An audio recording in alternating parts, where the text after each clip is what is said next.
Le 15 octobre 2022, TF1 a donné le coup d'envoi de la Star Academy. Ainsi, les téléspectateurs ont pu faire la connaissance des 13 élèves de la promotion. Si ces derniers pensaient avoir une vie de château à Damarie-les-Lys, ils sont vite redescendus de leur petit nuage. Samedi soir, Enola Cogniet, Julien Canabi, Chris Camalon, Léa ou encore Anisha ont fait leur premier pas sur le plateau du télécrochet après avoir été présentés par Nikos Aliagas. Chacun a interprété une chanson, seul ou en duo, et, à l'issue de l'émission, tous se sont rendus dans le bus qui allait les mener au château de Damarie-les-Lys en compagnie de Karima Charny, qui anime la deuxième partie de soirée. Un lieu qui a été totalement rénové pour accueillir les nouveaux élèves qui suivront différents cours, dont celui d'Adeline Tounayouti, la professeure de chant ou de Pierre de Brouwer, qui enseigne le théâtre. Mais tout n'était pas comme il l'espérait. Chaque jour, les abonnés de MyTF1 Max peuvent découvrir 16 heures de live par jour.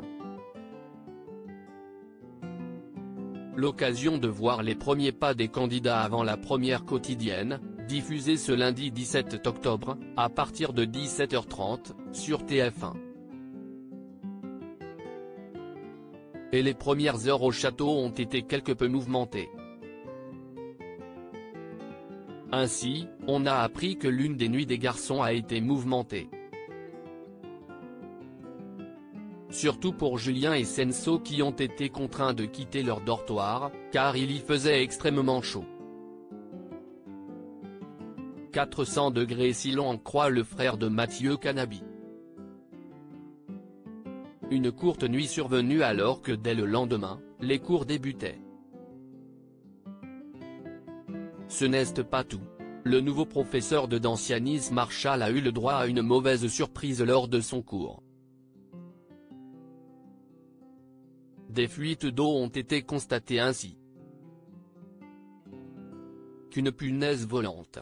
De quoi effrayer le chorégraphe de 32 ans. Ses élèves, eux, étaient plus sereins. Les candidats ont assuré qu'ils avaient aussi vu cette bête dans les chambres, ainsi que des cafards. Une cohabitation à laquelle personne ne s'attendait. Doit-on y voir un crossover secret avec Koh-Lanta? Ce qui est certain si est que comme à la fin de l'émission présentée par Denis Brognard, il ne restera qu'un.